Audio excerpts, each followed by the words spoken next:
Ayan. Isang mapagpalang Lunes ng umaga sa inyo, brothers and sisters. Muli si Brother Chito na maghahatid sa inyo ng mabuting balita ng Panginoong Yesus, ang mabuting balita ng kaligtasan. Purihin natin ang Diyos, purihin natin ang Panginoong Yesus. Ang ebanghelyo na ihatid ko po sa inyo sa bidyong ito ay hahanguin po natin sa aklat ng Mateo chapter 7 verse 21 hanggang 23. Pakinggan po ninyo at unawain kapag ito po ay inyong napanood, ang bidyong ito. Ang sabi po dito, hindi lahat ng tumatawag sa akin, Panginoon, Panginoon, ay papasok sa kaharian ng langit, kundi yaon lamang sumusunod sa kalooban ng aking amang nasa langit. Pagdating ng huling araw, marami ang magsasabi sa akin, Panginoon, nangaral po kami at nagpalayas ng mga demonyo at gumawa ng mga kababalaghan sa inyong pangalan. At sasabihin ko sa kanila, kailanmay hindi ko kayo nakikilala. Lumayo kayo sa akin, mapaggawa ng masama. So yan po, brothers and sisters, ang mabuting balita ng kaligtasan, ang mabuting balita ng Panginoong Yesus. Purihin natin ang Diyos, purihin natin ang Panginoong Yesus. Ayan. So, napakaliwanag po ng sinabi ng Panginoong Yesus dito sa verse 7. Hindi lahat ng tumatawag sa akin, Panginoon, Panginoon, ay papasok sa kaharian ng langit, kundi yaon lamang sumusunod sa kalooban ng aking amang nasa langit. So ang tanong po natin, brothers and sisters, ano nga ba ang kalooban ng ating amang or ng ama na nasa langit, which is ang Diyos po? Ano ba ang kalooban ng nais niya na gawin natin sa pamumuhay natin sa panahon po natin ng mga Kristiyano? Kapatid, kaya po tayo tinawag na Kristiyano upang tayo po, sapagkat tayo po ay dapat namumuhay ayon sa Panginoong Hesus. Sapagkat doon sa aral ng Panginoong Hesus, lahat po ito na sinasabi ng Panginoong Hesus ay salita po ng Diyos at siya mismo ang gumagawa. Kaya ayon po ang nais po ng Diyos sa panahon po natin ngayon, mamuhay po tayo espiritual. Pamumuhay espiritu. Ayan po ang nais ng Panginoon na tayo'y mamuhay espiritual. Kaya nga nung unang panahon, sa pamagitan ng kautusan na ibinigay kay Moises, yung 10 utos na ibinigay para doon sa mga Israelita upang hindi po sila lumihis sa daan ng Panginoon. Kaya po sila binigyan ng utos. So, narito po yung kautusan na kung susundin, kaya nga sabi ng Panginoong Hesus dito sa Ebanghelyo natin, kundi yaon lamang sumusunod sa kalooban ng aking amang nasa langit. Gayon din naman, nung nagbigay siya ng 10 utos doon kay Moises upang ipaalam sa mga Israelita kung ano ang kalooban niya, which is nakapaloob po doon sa 10 utos. Kaya binigyan po sila ng 10 utos. Ngayon, puntahan po natin ang sa aklat ng Isaiah chapter 1, 16, 18 kung ano ang nais ng Diyos sa atin. Pakinggan po natin ang sabi po dito. Ayan, ito po ang nais ng Diyos na gawin natin. Pamumuhay espiritual. Ang sabi po dito sa aklat ng sa aklat ng Isaiah chapter 1 verse 16, magpakabuti na kayo, magbalik loob sa akin, talikdan na ninyo ang masasamang gawain. Tumigil na kayo ng paggawa ng masama. 18. Halikayo at magliwanagan tayo. Gaano man karami ang inyong kasalanan, handa akong ipatawad ang lahat ng iyan. Kahit na kayo'y maruming-marumi sa kasalanan, kayo'y magiging busilak sa kaputian. Ayan po. So yan po yung una, yan po yung kalooban ng Diyos na tayo'y magbalik loob sa Kanya. Ayan po ang kalooban ng Diyos. Sapagkat ang sabi dito sa Ebanghelyo natin, kundi yaon lamang sumusunod sa kalooban ng aking amang nasa langit.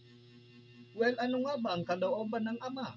Kaya nga, sabi dito sa Isaiah chapter 1, verse 16, magpakabuti na kayo, magbalik loob sa akin, magbalik loob tayo sa Diyos. Itapon na natin ang lumang buhay natin, mamuhay tayo ayon sa espiritual na pamumuhay.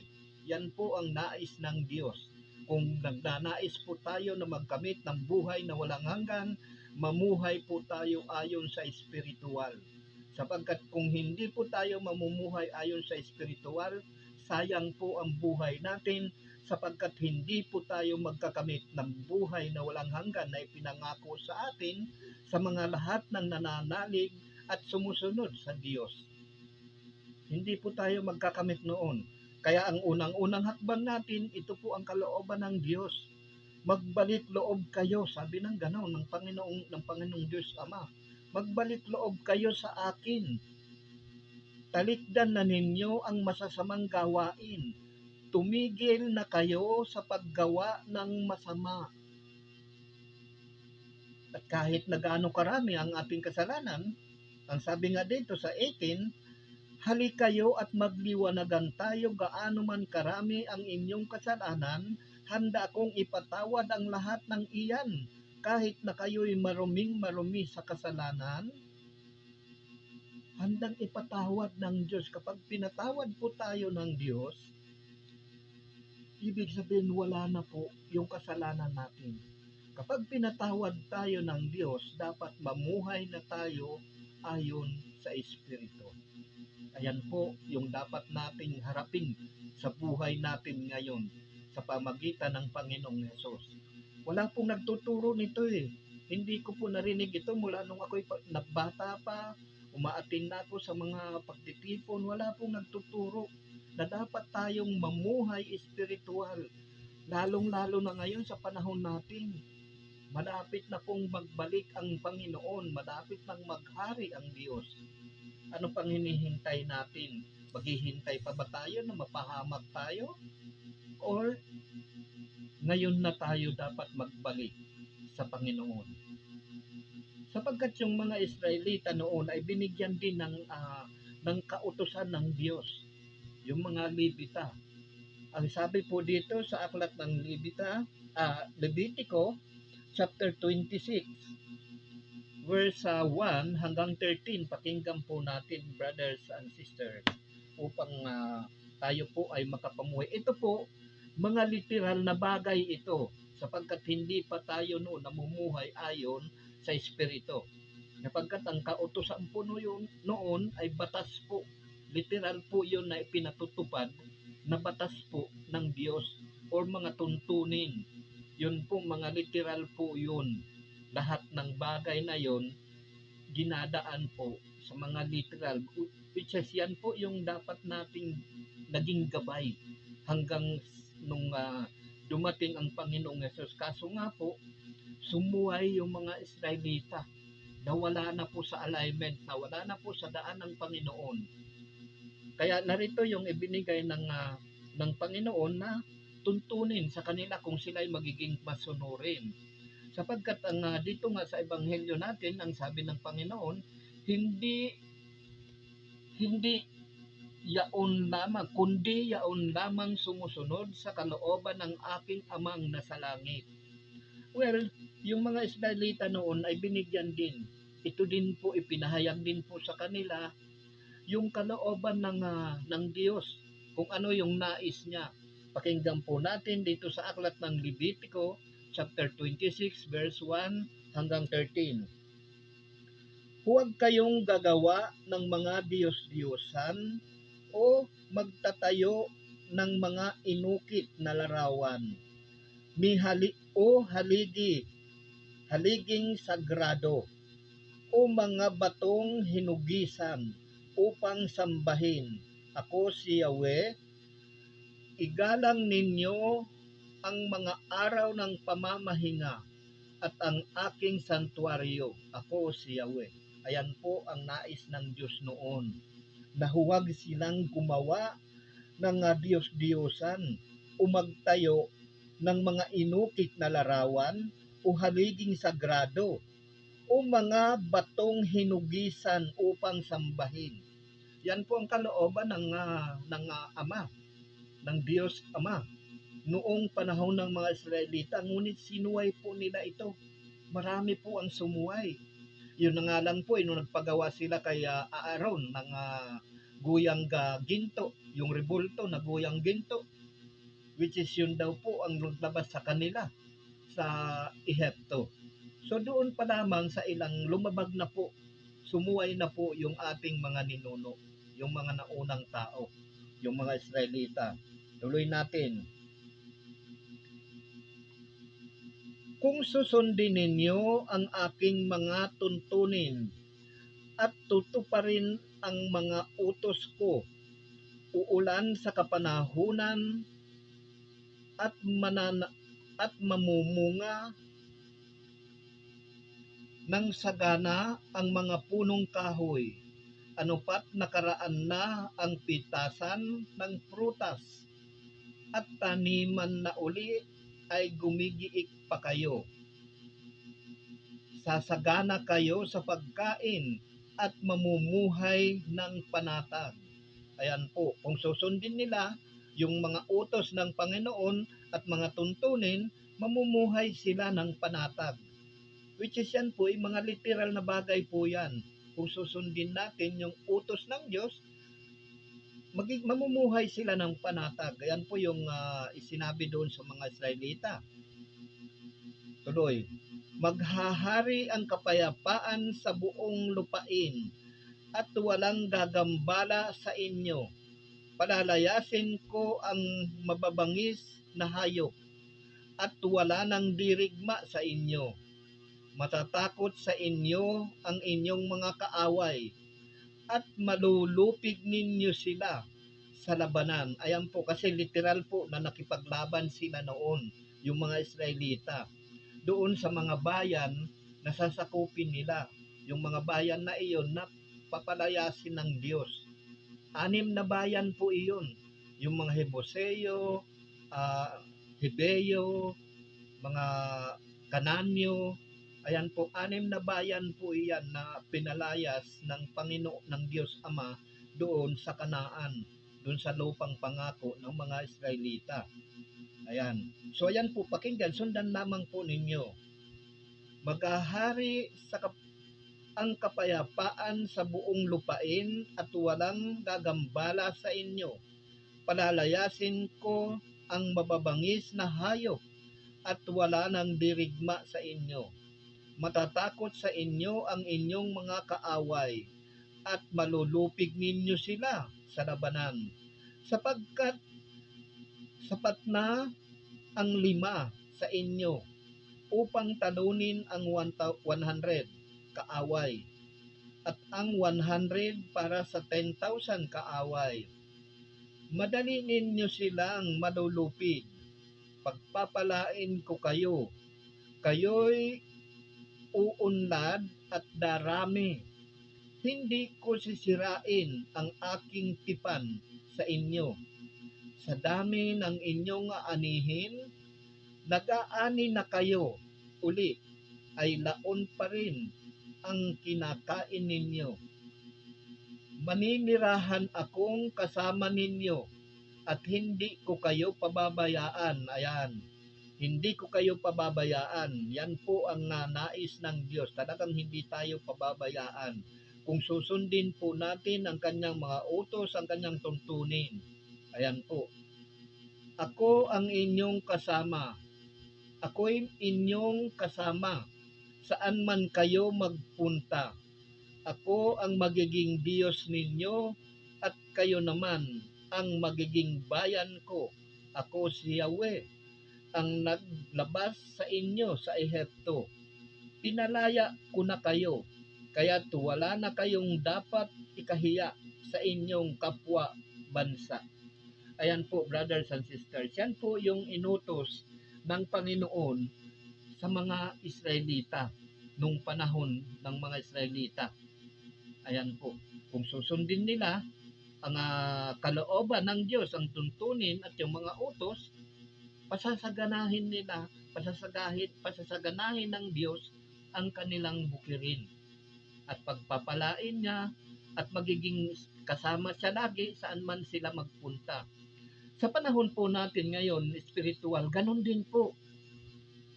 Ganun din po ang sinabi ng Panginoon. Kaya nga, ang sabi nga dito ng Panginoong Hesus, hindi lahat ng tumatawag sa akin, Panginoon, Panginoon, ay papasok sa kaharian ng langit, kundi aun lamang sumusunod sa kalooban ng aking amang nasa langit. Ayan po. So, ano ba ang kalooban ng Ama na nasa langit sa panahon po natin ngayon? Ang nais po ng Diyos ay mamuhay tayo ayon sa Espiritu. Unang-unang hakbang natin upang tayo ay makapamuhay ayon sa Espiritu, ang sabi dito sa aklat ng Juan, chapter 6, verse 29, ito ang ipinagagawa sa inyo ng Diyos, manalig kayo sa sinugo niya. Ayan, tugon ni Jesus. Yan po yung nais nating gawin. Unang hakbang po natin upang tayo ay makapamuhay sa utos, sa kalooban ng Diyos. Manalig po muna tayo sa Panginoon. Kapagkat kung wala po tayong pananalig sa Panginoon, hindi po tayo makakarating sa Ama. Kaya nga ang sabi dito sa aklat ng Juan, chapter 14, ang sabi ng Panginoong Hesus, ako ang daan, ang katotohanan at ang buhay. Walang makapupunta sa Ama maliban sa akin.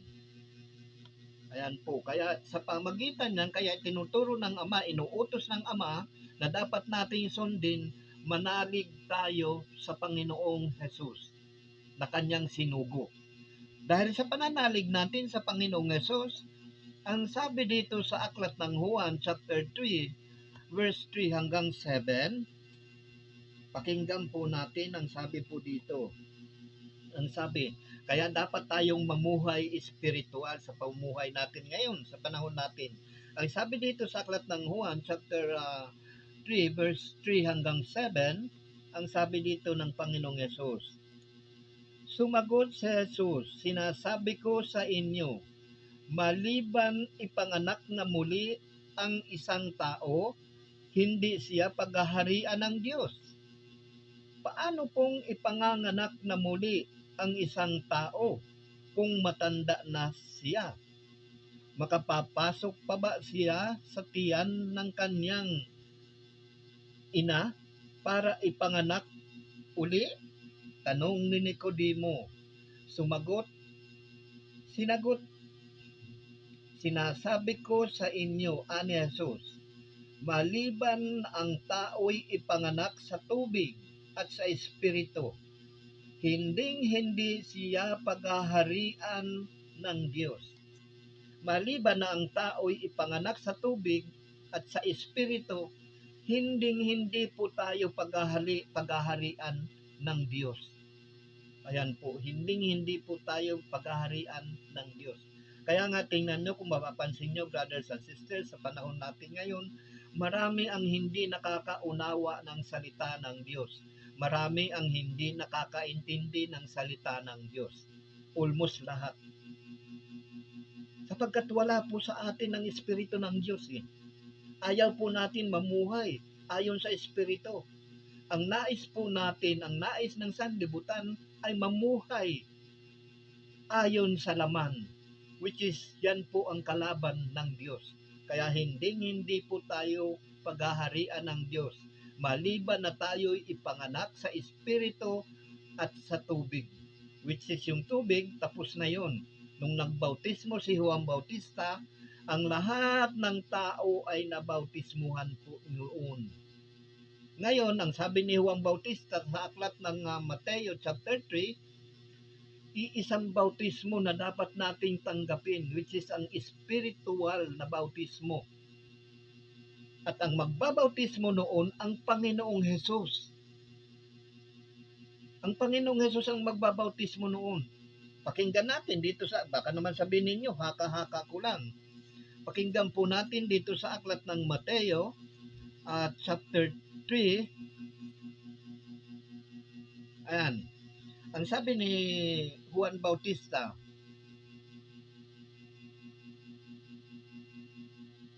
binabautismuhan ko kayo sa tubig bilang tanda ng pagsisisi ninyo at pagtalikod sa inyong mga kasalanan. Ngunit ang dumarating na kasunod ko, ang magbabautismo sa inyo sa Espiritu Santo at sa apoy. Siya'y makapangyarihan kaysa akin. Hindi ako karapat-dapat kahit tagadala ng kanyang pangyapak. Hawak niya ang kanyang kalaykay upang alisin ang dayami. Titipunin niya sa kamali ang ipa, ang trigo, ngunit ang ipay susunugin sa apoy na di mamamatay kailanman. Ayan po, kung hindi po tayo pagkakalooban ng Diyos, ng Espiritu ng Diyos, tayo po ay katulad ng ipa, ng trigo, na susunugin po tayo sa apoy na hindi mamamatay kailanman. Yan po yung impyerno. Para sa kaalaman po natin, akala natin ang pamumuhay natin ngayon is enough na para tayo ay makapasok sa kaharian ng langit. Ang makakapasok lamang sa kaharian ng langit, ang sabi ng Panginoong Hesus sa Ebanghelyo natin, kundi yaon lamang sumusunod sa kalooban ng aking amang nasa langit. Yan lamang po ang makapapasok sa kaharian ng langit. Yung sumusunod sa kalooban ng amang nasa langit. Masyado po naging tayo masyado tayong nag-assume tayo, nakala natin na kahit hindi natin sundin ang kalooban ng amang nasa langit, ay makapapasok na tayo sa kaharian ng langit. Nagkakamali po tayo. Maraming hakbang bago po natin matupad yon, bago mangyari sa buhay natin. Unang-una, manalig tayo sa Panginoong Hesus. Ano ba ang pananalig na tinutukoy dito? Ito ba yung magtitiwala o mananalig ka lang? Sabihin mo, okay, may Panginoong Hesus na dapat akong magtiwala. Ganun lamang ba? Hindi po ganyang kababaw.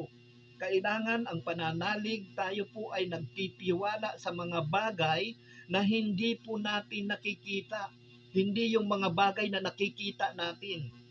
Yan po ang tunay na pananalig, yung nagtitiwala tayo sa mga bagay na hindi natin nakikita. Which is umaasa tayo na ipagkakaloob sa atin ng Panginoon yung mga bagay na hindi natin nakikita. Kasi yung nakikita po natin sa sanlibutan po yan. Yan po yung kayamanan ng sanlibutan. Yung mga lahat ng nakikita po natin. Pero ang kayamanan sa langit, yung hindi po natin nakikita, which is spiritual po. Nakakita na ba kayo ng espiritu? Hindi pa, di ba? Kahit yung sinasabi natin, yung mga nakikita natin, anino lang Hindi naman totally yung mukha ng espiritu. Kaya dapat tayong manalig, mamuhay tayo ayon sa espiritu. Sapagkat ang Diyos ay espiritu. Hindi po mga literal na bagay yan na ating pinag-aaralan ngayon. Ayan. So, ayan. Kaya nga, ang Panginoong Hesus ang magbabautismo sa atin sa Espiritu. Kaya nga, sabi nga dito sa aklat ng Juan, ayan, sinasabi ko sa inyo, ani Hesus, maliban na ang tao'y ipanganak sa tubig at sa Espiritu, hindi siya paghaharian ng Diyos. O, di ba? Katulad din dito sa Ebanghelyo natin, kundi yaon lamang sumusunod sa kalooban ng aking amang nasa langit.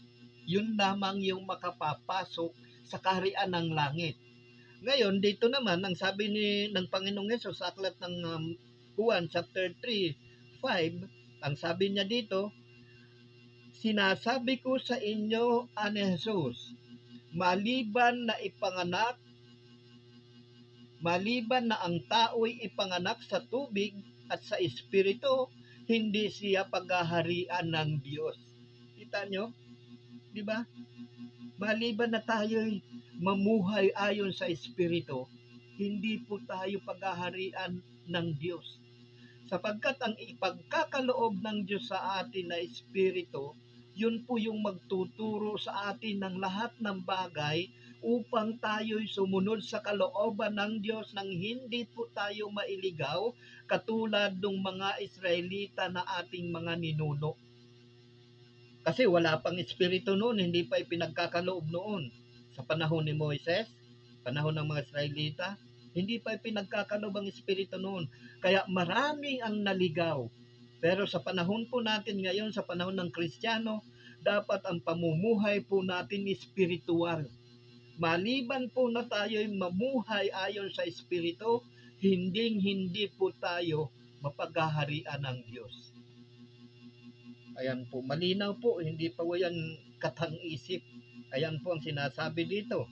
Tuloy natin sa 6. Ang ipinanganak sa laman ay laman, at ang ipinanganak sa Espiritu ay Espiritu. Di ba? Ang ipinanganak sa laman ay laman. Ang ipinanganak sa Espiritu ay Espiritu. Ngayon, maliban na tayo'y mabautismuhan ng Espiritu Santo, hindi po tayo paghaharian ng Diyos. Ang sabi dito sa 5, sa 5. Sapagkat ang sabi dito sa 7, huwag kayong magtaka sa sinabi ko sa inyo. Lahat ay kailangang ipanganak ng muli. Lahat. Pagka sinabing lahat, walang matitira. Maging bata, matanda, kailangan ipanganak na muli according to the Bible. Espiritual po, kailangan tayo mahipanganak ayon sa Espiritu. Bakit? Sapagkat ang ipinanganak sa laman ay laman. Ang ipinanganak sa Espiritu ay Espiritu. Meaning to say, hindi tayo paghaharian ng Diyos kapag tayo po ay namumuhay ayon sa laman. Di ano ba ang hilig ng laman? Di yung mga bagay sa sanlibutan, which is kalaban ng Diyos yan. Paano tayo paghaharian yan ng Diyos? Yung iniibig natin, yung kinahumalingan natin, yung mga bagay sa sanlibutan ito, yung itinuturo natin. Kaya wala po Kung wala pong mangangaral ng pamumuhay espiritual, lahat ng tao hanggang sa katapusan ng daigdig, lahat ang pamumuhay ayon sa laman. Which is lahat ng tao ay diretso sa hukay, sa impyerno. Kawawa po tayo. Kaya nga sabi ng Panginoong Hesus, sabi sa aklat ng Mateo, baka yung inaakala natin na liwanag kadiliman pala. Napakadilim nga yan. Katulad nung ni-expect natin, nakala natin, kukuya-kuya-kuy lang tayo ng ganito, paghaharian na tayo ng Diyos or makapapasok na tayo sa kaharian ng Diyos. Hindi po. Kaya nga dito sa Ebanghelyo natin, ang sabi ng Panginoong Yesus, hindi lahat ng tumatawag sa akin Panginoon, Panginoon, ay papasok sa kaharian ng langit, kundi yaon lamang sumusunod sa kalooban ng aking amang nasa langit. Ayan po, kaya huwag tayong masyadong mataas ang expected natin pagdating sa espiritual na pamumuhay, pagdating sa kabanalan. Kala natin, pumunta lang tayo ng simbahan, kala natin banal na tayo. Pagdating naman sa simbahan, anong ginagawa natin doon? Tinitingnan natin yung kapwa natin nagsisimba. Yun po yung realidad Kasi nasubukan ko na po yan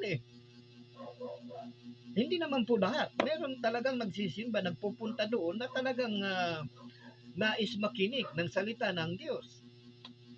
Pero meron din na talagang kahit naman makinig, wala rin naunawaan. Sapagkat hindi kalooban ang lahat ng bagay po ipinagkakaloob sa atin ng Diyos, ang pangunawa, ang pagtingin, ang pandinig, ang boses natin, ipinagkakaloob po yan ng Diyos. Kaya wag po tayong magmalaki, wag po tayong magyabang. Ang katawan po natin, ang lakas po natin, ang Diyos po ang nagkakaloob niyan. Kaya wag po tayong magmalaki sa harapan ng Diyos. Lahat po yan galing sa Diyos. Kaya wala tayong dapat ipagmalaki. Kaya wag tayong magsasabi na tayo'y Kristiyano. Yan po noon kasi hindi ko alam yan Ako naman, nakikikristyano ako. Pero nung nalaman ko, nung tinawag na ako ng Diyos, abay hindi basta-basta na tayo magsabi na lamang na Kristiyano.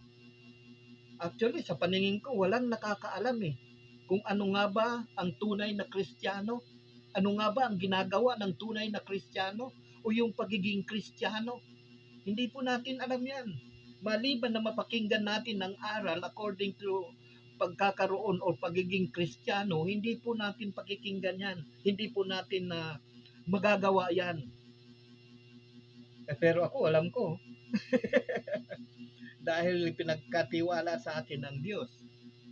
Pero kung willing kayo, of course, dadaanan din natin yan. Kasi lahat naman yan, hanggat ako'y may hininga, susundin ko ang utos ng Diyos. Kung ano man ang nais ng Diyos na ihayag ko para sa inyo, upang maligtas po kayo, matuto po tayo sa salita ng Diyos, sa pamumuhay espiritual, gagawin ko po. Sapagkat alipin ako ng Diyos, kapag alipin ng Diyos, pagka sinabing magpaglingkuran mo yan, mga kapatid mo, paglilingkuran ko po kayo. Ganyan po ang ginawa ng Panginoong Hesus. Sinunod niya ang utos ng Ama at naglingkod siya doon sa kanyang mga alagad. Ayan po. Kaya kailangan po mamuhay po tayo ayon sa Espiritu. Hindi po ayon sa laman. Sapagkat sabi nga, yan nga ang kalooban ng Ama. Wala. Hindi tayo makapapasok. Kaya nga sabi ng Ebanghelyo natin hindi lahat ng tumatawag sa akin, Panginoon, Panginoon, ay papasok sa kaharian ng langit, kundi yaon lamang sumusunod sa kalooban ng aking Amang nasa langit.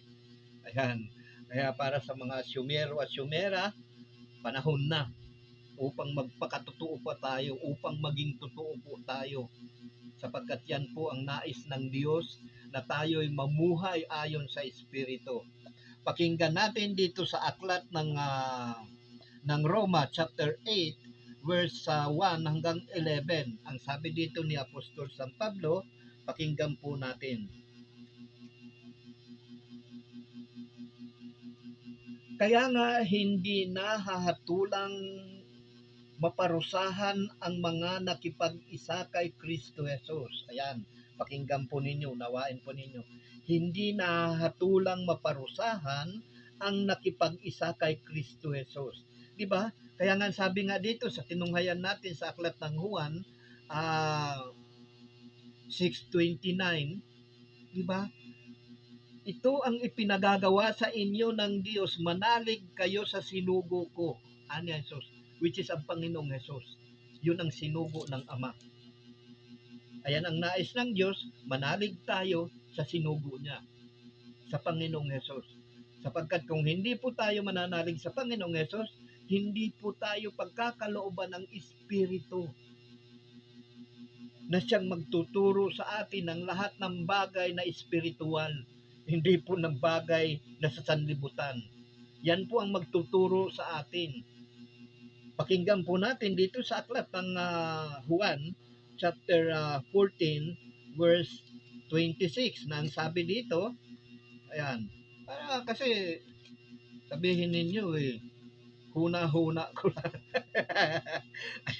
Ayan, pakinggan natin dito sa aklat ng Juan chapter 14 verse 26 na ang sabi dito, ngunit ang patnubay, ang Espiritu Santo na susuguin ng Ama sa pangalan ko, ang siyang magtuturo sa inyo ng lahat ng bagay at magpapaalala ng lahat ng sinabi ko sa inyo.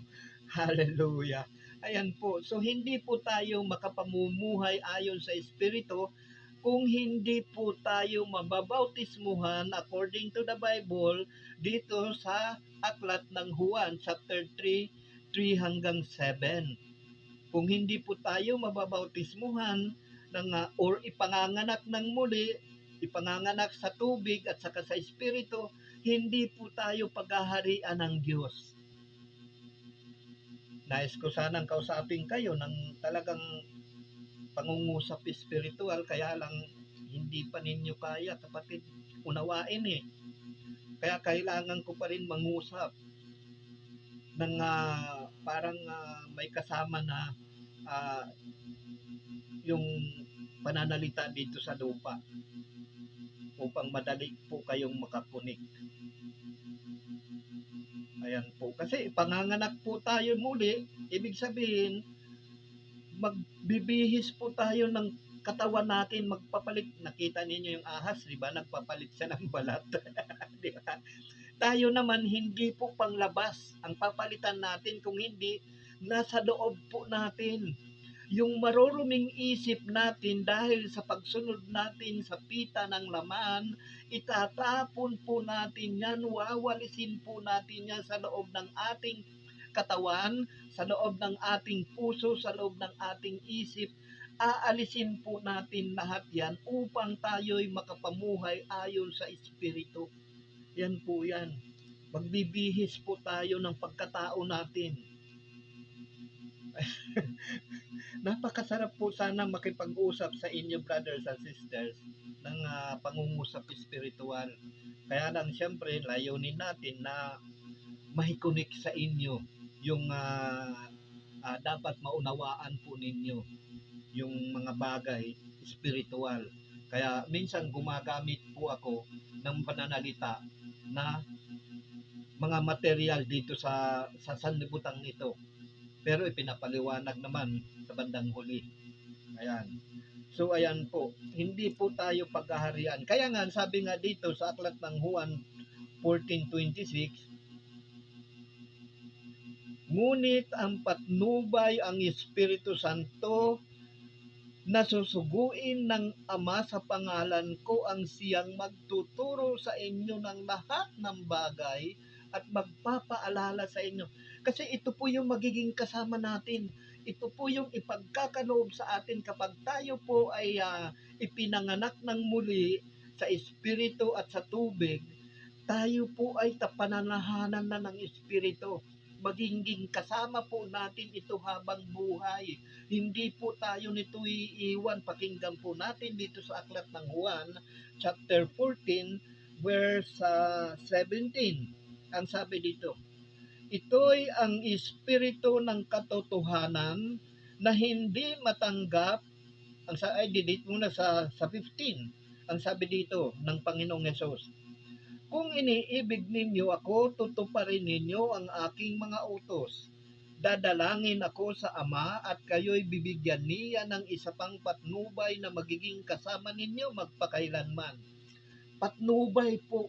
Ito po yung magiging kasama natin magpakailanman. Kaya hindi na tayo dito magsisinungaling kapag tayo po ay namumuhay na ayon sa Espiritu Santo, sapagkat ito ang magtuturo sa atin na huwag tayong lumiko, huwag tayong kumanan, huwag tayong kumaliwa, kung hindi diretso lang tayo sa daan ng Panginoon.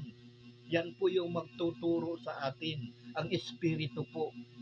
Kaya maliban po na tayo ipanganak sa Espiritu at sa tubig, hindi po tayo paghaharian ng Diyos. Sapagkat yan po ang kalooban, kaya nga sabi dito sa Ebanghelyo na tinunghayan natin, kundi yaon lamang, kaya nga sabi ng Panginoon, hindi lahat ng tumatawag ng Panginoon, Panginoon ay papasok sa kaharian ng langit, kundi yaon lamang sumusunod sa kalooban ng aking Amang nasa langit. Di ba? Hindi tayo makapapasok sa kaharian ng langit. Ano ba ang kalooban ng Ama? Hindi ba pinaliwanag na natin kanina? Unang-una, kailangan natin manalig at manampalataya sa Panginoon. Pangalawa, kailangan natin mabautismuhan ng Espiritu at saka sa tubig. Kailangan ipanganak tayong muli. Kaya ipanganak ng muli. Ibig sabihin, magbagong buhay po tayo, sapagkat kung tayo po ay mamumuhay ayon sa laman, kalaban po tayo ng Diyos, kaya hindi po tayo paghaharian ng Diyos. Ang namumuhay sa laman ay laman ang nasa isip. Alam nyo ba yung what did you call that? Yung hilig ng laman. Ayan po. Iba po ang hilig ng Espiritu, kabanalan po. Pero ang hilig ng laman, yung mga bagay po sa sanlibutan ito, which is kaaway po ng Diyos yan. Yung mga nahuhumaling sa mga bagay sa sanlibutan ito. Pero kapag spiritual, namumuhay ka na according to the Spirit, hindi ka na po mag-aalala. Ano man ang mangyari, manalig ka lang at manampalataya sa Panginoon, mangyayari kung ano ang nais mo. Ayan po. So kaya nga, inaanyayahan po tayo, ang sabi nga dito, kailangan mamuhay tayo ayon sa Espiritu. Kaya nga sabi dito ni Apostol San Pablo sa Aklat ng Roma, chapter 8, verse 1 hanggang 7, sabi niya, kaya nga hindi nahahatulang maparusahan ang mga nakipag-isa kay Kristo Jesus. Wala na ako sa ilalim ng batas ng kautusan at kamatayan, sapagkat pinalaya na ako ng batas ng Espiritong nagbibigay buhay, bunga ng pakikipag-isa kay Hesus Kristo. Ayan, pinalaya na po tayo ng Espiritu na nagbibigay buhay, bunga ng pakikipag-isa kay Kristo Jesus. Kaya nga doon sa tinunghayan natin, kailangan manalig tayo kay Kristo, sa Panginoong Jesus. Manalig tayo, makipag-isa tayo. Kaya tayo napawalang sala dahil sa pakikipag-isa natin sa Panginoon. Sapagkat siya ang tumubos sa atin, napako siya sa krus, namatay ng ikatlong araw, siya'y muling nabuhay. Kaya lagi po nating tatandaan, brothers and sisters, na tayo po ay muling nabuhay kung magbabago po tayo ng pamumuhay, iwawaglit po natin ang pamumuhay ayon sa laman. Kailangan sumunod tayo sa kalooban ng Panginoon upang nang sa ganon tayo po ay makapasok sa kaharian ng langit. Mamuhay po tayo ayon sa Espiritu. Ayan po. Tuloy.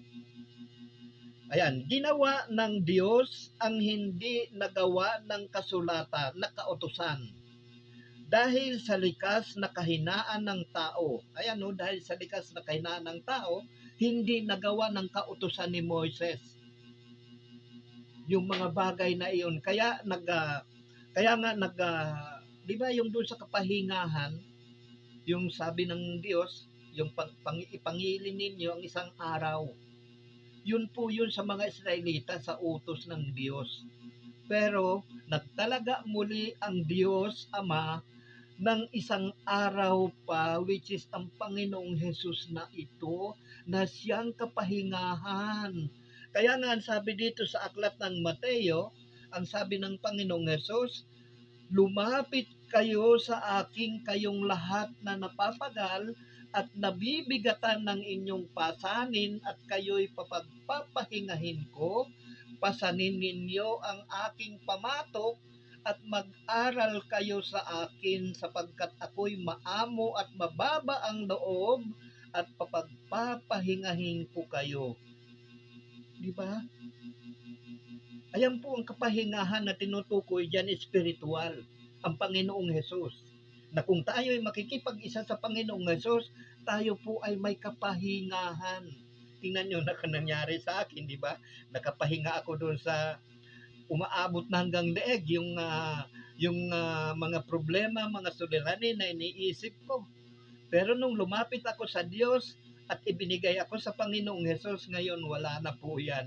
Kasayahan ang naririto. Tinuturuan ako ng Panginoon upang maging matuwid sa pamagitan ng Espiritong ipinagkaloob sa akin upang turuan ako kung ano ang dapat kong gagawin. Ayan po. Diba? Napakasarap mamuhay. Espiritual. Wala kang alalahanin.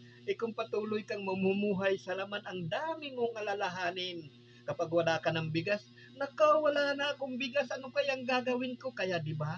Maraming nagnanakaw, maraming pumapatay, maraming kung ano-anong kasamaan ang iniisip dahil sa mga sa mga bagay na yan, sa sanlibutan. Yan po yung pita ng laman para sa kalaman po natin. Pero kapag tayo po ay namumuhay ayon sa Espiritu, disipul-sipul lang tayo. Di ba?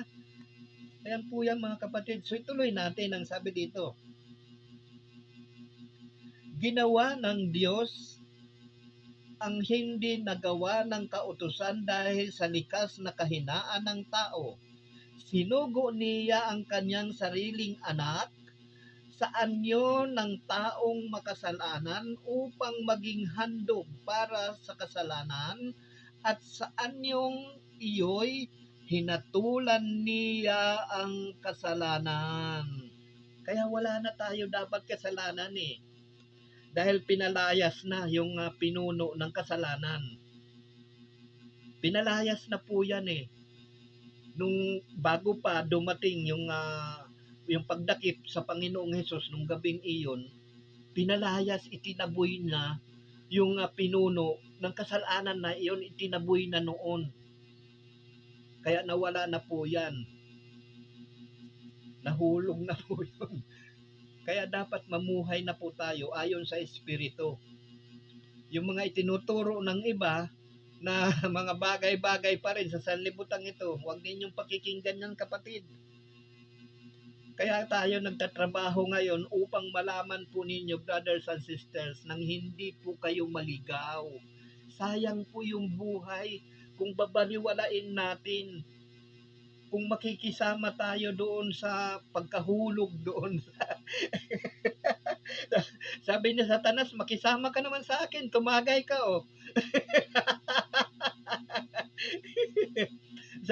sabi ni Satanas, makisama ka naman sa akin. Halika, chismisan tayo dito. Di ba? Ayan ang gusto ni Satanas, makisama tayo sa kanya. Makisama rin tayo sa pagkahulog doon sa impyerno. sabi siguro ni Satanas pagdating ng huling panahon, oy, di ba sabi niyo makisama ako at makiinom ako sa inyo, di halilin kayo dito, makisama rin kayo doon, mahulog tayo doon pare-pareho. Sabi niyo, di ba doon nasa sanlibutan pa kayo o makisama tayo, magsugal tayo. Ayan, di ngayon ako naman nandito, nakatapusan na natin, sumama kayo sa akin dito sa impyerno.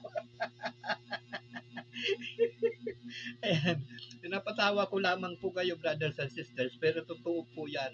Pagdating ng panahon, kung tayo makikiapid doon sa masasamang gawa ng sanlibutan, mahuhulog talaga tayo doon sa impyerno, sapagkat yun po ang huling hantungan, pangalawang kamatayan. Pero kung ayaw ninyo, well, mag-transform kayo. Mamuhay kayo according to the Spirit. Itinuturo ng Biblia. Hindi po itinuturo ng tao. Yan, lagi ninyong pakikinggan po yan. Hindi yung itinuturo ng tao ang pakikinggan ninyo, kung hindi yung itinuturo ng Biblia, ang salita ng Diyos, ang itinuturo ng Panginoong Hesus. Yan po, tuloy. Ginawa niya ang lahat ng ito upang ang hinihingi ng kautusan ay masaikatuparan sa atin na mamuhay ayon sa Espiritu at hindi ayon sa laman. Ayan po, kailangan, kaya namatay ang Panginoong Hesus sa krus at muling nabuhay ng ikatlong araw, at ngayon siya'y naluluklok sa kanan ng Ama, na kung saan tinitingnan niya yung mga galaw natin, yung mga iniisip natin, yung mga ginagawa natin. Nakatingin po siya sa atin. Sabi siguro ng Panginoon, ano ba naman itong mga kapatid kong ito, hindi na natuto? May nangangaral na ng pangangaral espiritual, hindi pa rin natuto, namumuhay pa rin ayon sa laman. Diba? Kaya nga tinuturo po sa atin ngayon, espiritual po.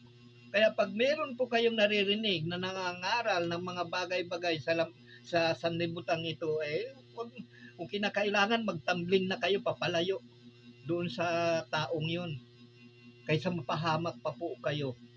Huwag niyong ipahamak ang sarili ninyo dahil lamang sa mga ganyan. Dapat pagsumikapan natin na malaman natin ang katotohanan upang tayo'y magkamit ng buhay na walang hanggan, sapagkat sabi nga dito sa tinunghayan natin, hindi lahat ng tumatawag sa akin, Panginoon, Panginoon, ay papasok sa kaharian ng langit, kundi yaon lamang gumagawa, sumusunod sa kalooban ng aking Amang nasa langit. Di ba? yung sumusunod sa kalooban ng aking amang nasa langit. Kasi ang Panginoon nandito pa po noon sa baba, kaya sinabi niya nasa langit. At nandun naman talaga ang Ama. Sa langit naman talaga. Tuloy. Sapagkat ang mga namumuhay ayon sa hilig ng laman ay nahuhumaling sa mga bagay na ukol sa laman, ngunit ang namumuhay sa patnubay ng Espiritu ay nagsisikap ukol sa mga bagay na espiritual. Diba? Oh, kapag tayo'y namumuhay ayon sa laman, nahuhumaling tayo sa mga bagay ukol sa laman. Ano ba ang mga bagay na ito na ukol sa laman? Yung pagkain, inumin, daramtin, lahat, kotse, bahay, lahat ng bagay sa sanlibutan ito na nakikita natin, yan po yung hilig ng laman. Yung mga bagay na yan na nakikita natin. Ayan po yan. Pero kung tayo po ay namumuhay na ayon sa Espiritu, wala na po tayong pakialam sa mga bagay na iyan eh.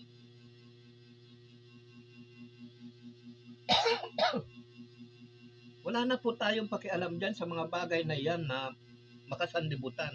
Sapagkat Espiritu na po tayo, namumuhay na tayo ayon sa Espiritu. Diba? Tuloy natin. 6.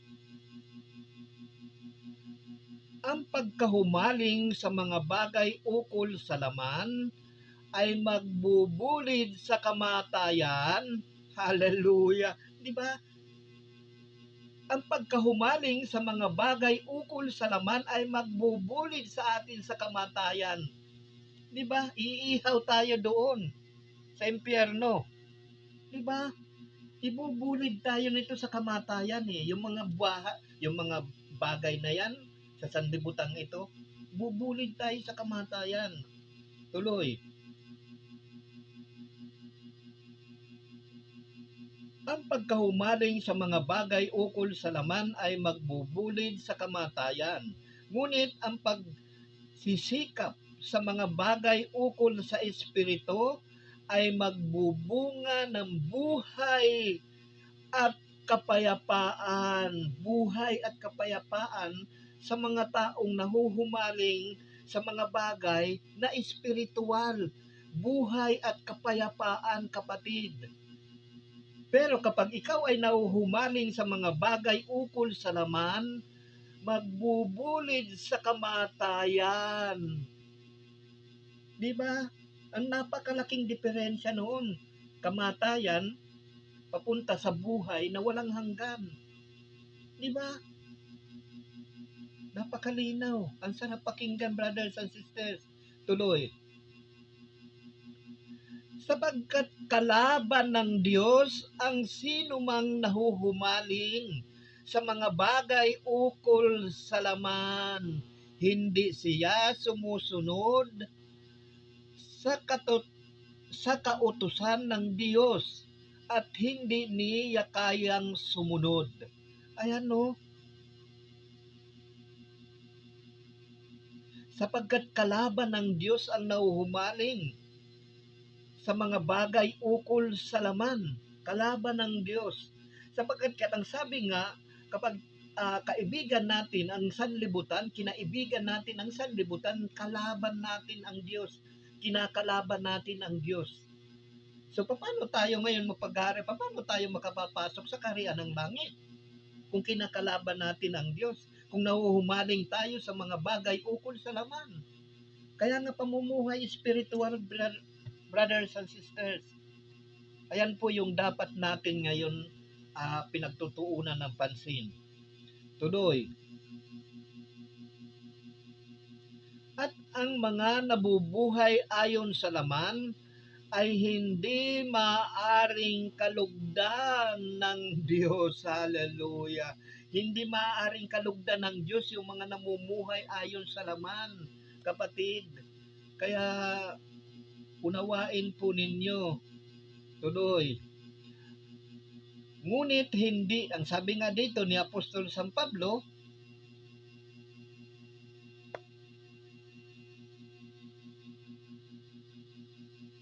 Ay, kami po. Ngunit hindi na kayo namumuhay ayon sa laman, kundi ayon sa Espiritu. Kung talagang nananahan sa inyo ang Espiritu ng Diyos, kung ang Espiritu ni Kristo'y wala sa isang tao, hindi siya kay Kristo. Diba? Paano tayo tatawagin Kristiyano ngayon kung wala sa atin ang Espiritu ng Diyos, ang Espiritu ng Panginoon? Paano tayo tatawagin? Assume? Ha? Assume? Di ba? Kala natin Kristiyano na tayo, pero sa mga gawa natin, gawa ng pagano, gawa ng mga hintel. Kapatid, matakot tayo sa Diyos. Sasabi tayong Kristiyano hindi naman natin ginagawa yung pamumuhay ayon sa Kristiyano. Kaya tingnan nyo, kung wala sa atin ang Espiritu ng Diyos, hindi tayo kay Kristo. Hindi tayo kalulugdan ng Diyos. Tuloy, ngunit kung nasa inyo si Kristo, bagamat patay na ang inyong mga katawan dahil sa kasalanan, buhay naman ang inyong espiritu dahil sa pinawalang sala na kayo. Ayan po, kung tayo po kasi ay namumuhay ayon sa laman, makasalanan pa po yung katawan natin. Hindi pa naalis yung kasalanan noon mula pa nung ating mga ninuno, mula pa kay Adan at kay Eva. Kapag hindi po tayo nagkatulad nga doon sa tinunghayan natin sa aklat ng Juan 3 hanggang 7, maliban na tayo ipanganak sa tubig at sa espiritu, hindi tayo paghaharian ng Diyos. Meaning to say, nananahan pa rin tayo ayon sa laman. Tuloy.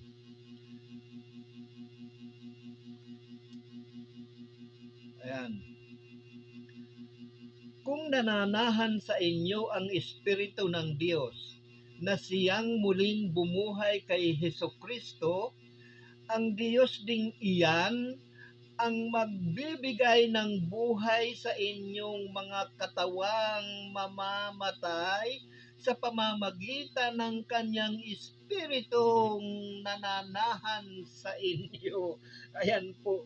Kasi panghabang buhay na po iyan Kaya nga sabi nga doon sa aklat ng Juan, ang sabi ng Panginoong Hesus sa aklat ng Juan na 14 na 17, magiging kasama natin magpakailanman.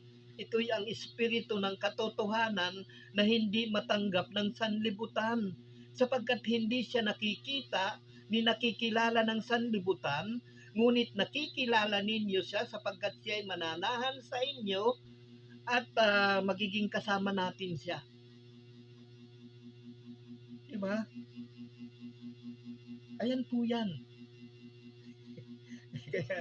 Kaya narito po, brothers and sisters, may panahon pa tayo.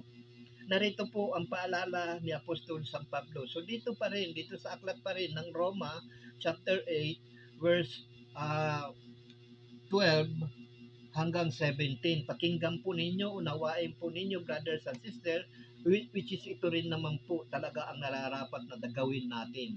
Pakinggan po ninyo, ang sabi po dito, sa sulat ni Apostol San Pablo sa mga taga-Roma.